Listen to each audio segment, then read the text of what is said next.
Sino-sino ang top 10 na pinakamalalakas na karakter sa nangyaring God Valley incident? Sa latest chapter nga ng manga, nakita nating natalo na nila Roger at Garp itong si Sebek. Kaya naman ito na nga yung hudyat na tapos na itong God Valley incident. Kaya naman sa video nga na to, kikilalanin natin yung top 10 strongest characters ng God Valley. Ipapaalala ko lang na yung mga karakter lang na nandito mismo sa God Valley ang masasama sa listahan na to. Kaya naman kung may maghahanap nga kay King Harald, hindi nga natin siya isasama sa listahan since wala naman siya sa God Valley. Ngayon kung malinaw na, game, umpisahan na natin itong countdown.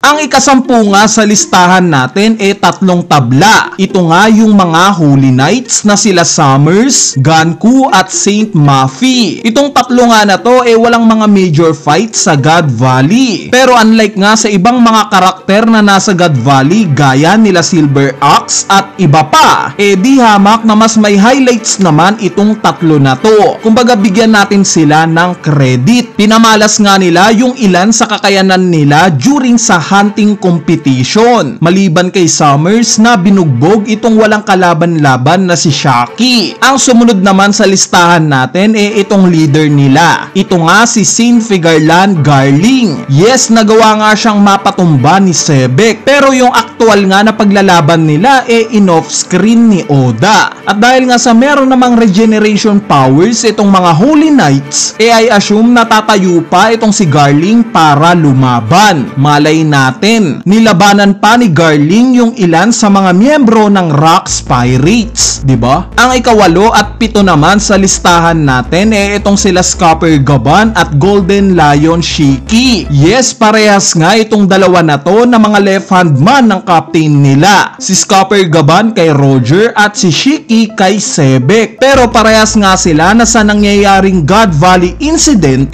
parang nale-left out sa nangyayaring major fights. Bali kahit ganito nga yung sitwasyon ng dalawang to, hindi pa rin natin pwedeng hindi sila isali sa listahan na to. Kumbaga yung logic dito similar sa nangyaring rooftop fight nila Luffy sa Wano. Yes, yung 5 supernovas nga present sa rooftop. Pero hindi ibig sabihin neto mas mahina na si Sanji sa mga ito. Kumbaga masasabi nyo bang mas malakas si Killer na nasa rooftop kesa kay Sanji na left hand man ni Luffy? Di ba hindi?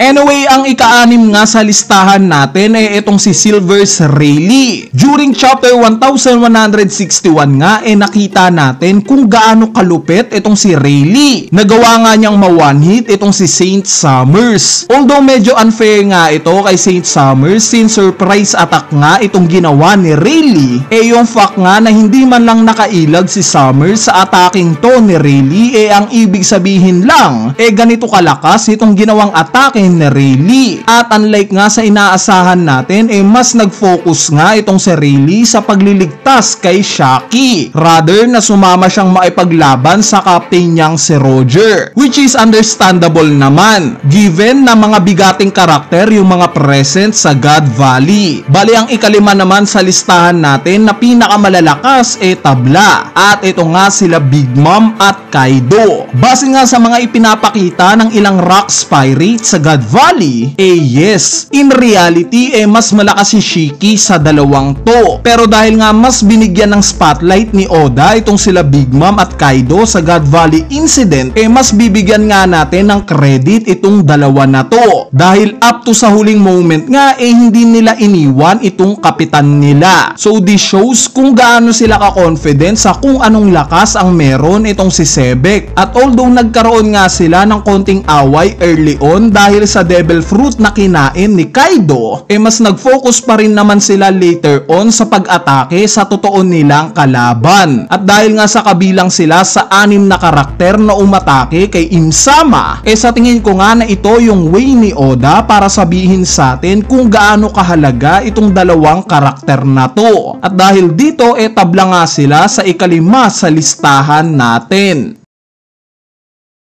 Ang ikaapat naman itong si Whitebeard. Recently nga nagawang mapigilan ni Whitebeard itong atake ni Sebek at this shows kung gaano talaga siya kalakas physically. Medyo understatement pa nga itong word na to dahil ipinakita nga sa atin ni Whitebeard sa God Valley incident na wala siyang kinakatakutan kahit na sino. Sa pag-uumpisa nga nagawa rin niyang mahati yung katawan ni Saint Maffy nang hindi sinasadya. At kung ako nga ang tatanungin halos kapantay lang rin siya nila Roger at Garp. Pero dahil nga sa kailangang may mangibabaw sa kanila gahibla lang yung tingin kong nilakas ng dalawang to kay Whitebeard. At dahil napag-uusapan na rin natin itong sila Roger at Garp sila nga ang ikatlo sa listahan natin. Yes guys, imagine, sobrang lakas na ng dalawang to. Pero ikatlo lang sila sa listahan natin. So ang naging basis nga natin dito dahil sa walang normal na karakter ang kayang makatalo sa dalawang to sa God Valley. Kung iisipin nyo sino ba possibly ang capable lumaban kay Roger or even kay Garp sa God Valley? Di ba ang papasok lang sa isip nyo dalawang karakter? Bali sa pag-uumpisa pa nga lang ng God Valley incident pinakitaan na tayo ni Garp ng brutal strength niya. Sabay-sabay nga niyang inatake itong sila Whitebeard, Kaido at Big Mom. Kung hindi nga lang priority ni Garp itong si Roger, baka marami na siyang napatumbang pirata sa God Valley. Pero dahil nga sa obsession niya kay Roger,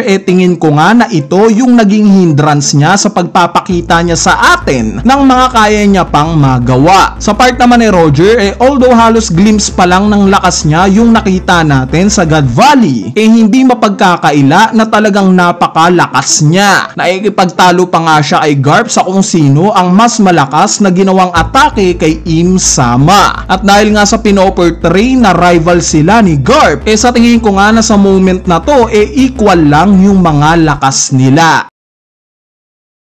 Ang ikalawa naman sa listahan natin no doubt, ito nga si Davy D. Sebek o sa mas kilala natin bilang Rax D. Sebek. Siya nga lang sa mga karakter ng God Valley ang tahasang nakakilala kay Im Sama. Alam nga niya kung gaano ito kapanganib at dahil dito nagawa nga niya itong kalabanin. Unfortunately nga lang mabilis lang siyang natalo dahil sa Dome Reverse. Yes, nagmukha ngang villain itong si Sebek sa mata ng mga nasa God Valley at even sa mata ng mga fans. Pero hindi natin mapagkakaila kung gaano talaga siya kalakas. Yung fact nga lang na mabilis niyang napatumba itong si Garling na sinasabing malakas daw, sa tingin ko nga na sapat ng statement ito sa kung anong capabilities niya as a character. Kaya naman siya nga ang ikalawa sa listahan natin. At finally ang nanguna nga sa listahan natin hindi na kailangan pang idebate. Ito nga si Im Sama.